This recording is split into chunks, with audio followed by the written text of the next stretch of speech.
Hi, it's Gwyn and welcome back to the channel, where this time round we journey back to 1972 and share the experiences of John and Yoko as they build their home in New York City via the release of One to One, John and Yoko.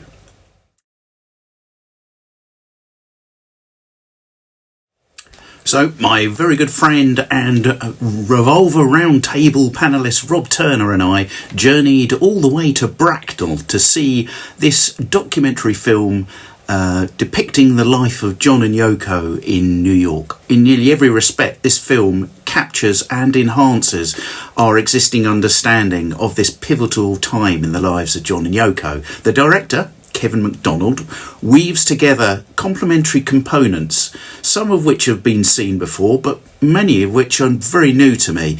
And it sets it into a story arc that sets you right there in the heart of 1972 New York City. And indeed, these were strange, turbulent, controversial, but in some ways pretty familiar times.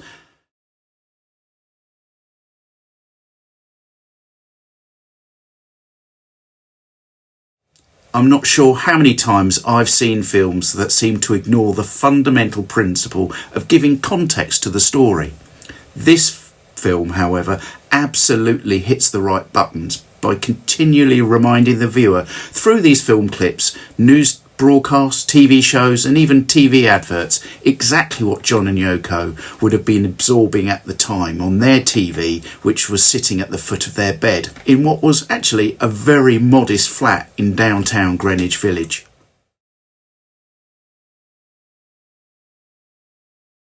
Some of these context-giving clips complement what you're watching, and others deliberately provide a counterpoint to the narrative, such as the dancing girls in a car advert, which might follow a news reporter who's portraying a violent protest or other noteworthy event. One of the most positive directorial choices was not to include talking heads, and proves that having a pointless current celebrity talking about something that they might not have even experienced firsthand has consequences. Firstly, they remove you from the narrative, probably to some swanky hotel room overlooking the California hills.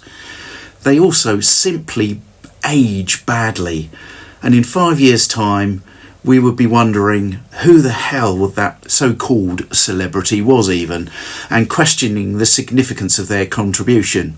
And yes, directors of 8 Days a Week, Ron Howard, and Beatles 64, David Tedeschi, I'm looking at you.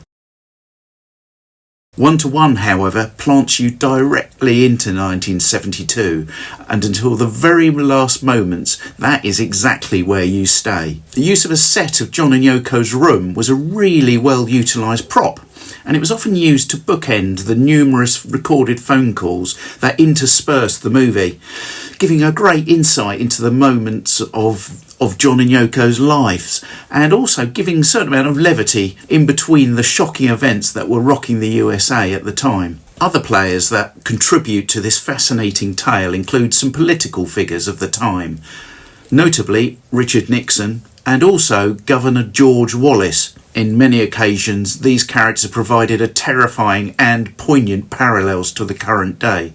Clearly, history has taught us very little. It was really interesting to witness just how deeply, but often fleetingly, John and Yoko would tether themselves to a given cause.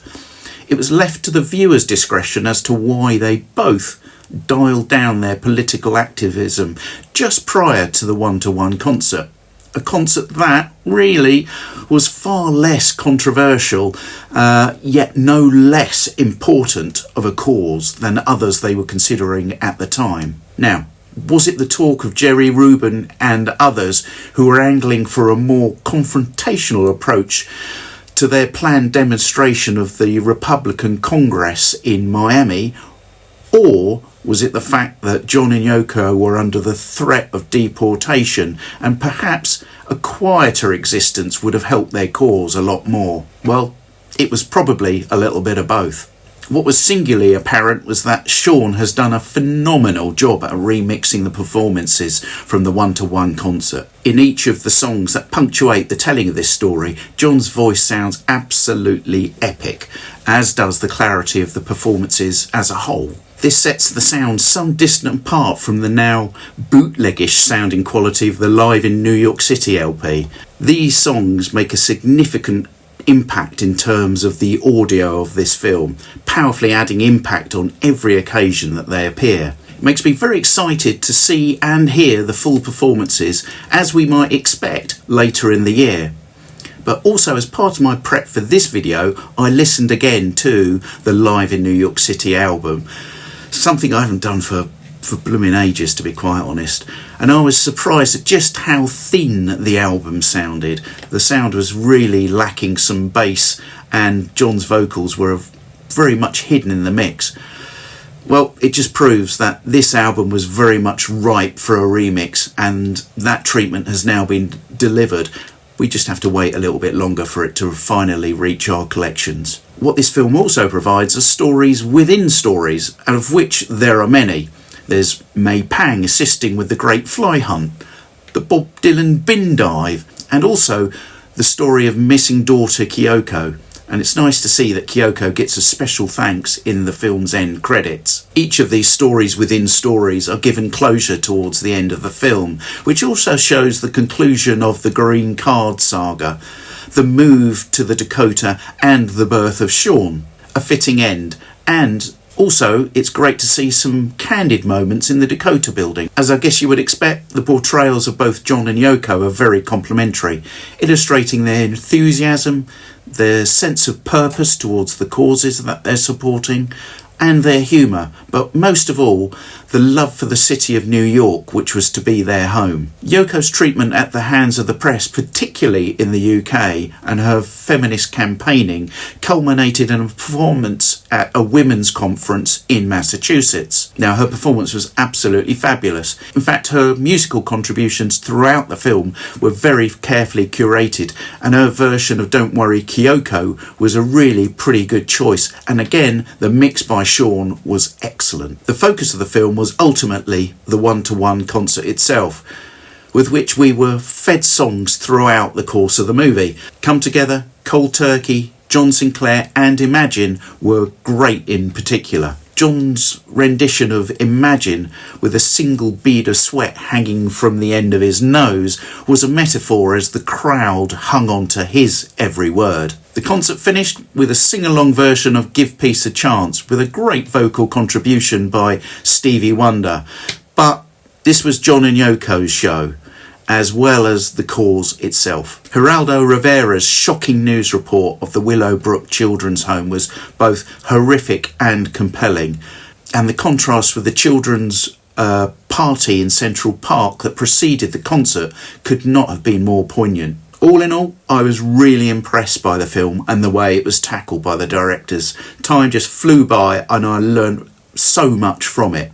There was plenty that looked familiar and much more that was new to me. My congratulations go to the producers and directors for a job that was really well done. As for a rating, this gets the full 5-star treatment, and I would urge any Beatles, John or Yoko fan to go and check this out. It really is a must-see. Continuing the theme of the one-to-one concert, let me just pass comment on the Record Store Day release of Power to the People EP, which I queued up for this morning. Sadly, I missed out on a copy of All Things Must Pass, the Zoetrope version, as someone, I think probably 5 or 6 ahead of me in the queue, picked up the only copy that was available in the store. Anyway, the Power to the People EP includes Well, Well, Well, Instant Karma, Cold Turkey and Don't Worry Kyoko, Mummy's Only Looking for a Hand in the Snow. As opposed to the previously mentioned thin sound on Live in New York City, this is a complete turnaround with John's vocals to the fore. The supportive soundscape equally enhanced by the magic touch of Sean Lennon. It's brought these performances to life. And there were guitar touches on Well, Well, Well, which I hadn't detected before, and Cold Turkey just sounded great.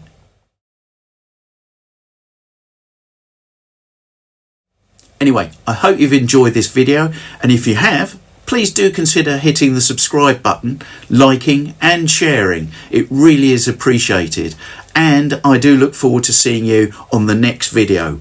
But until then, it's bye for now.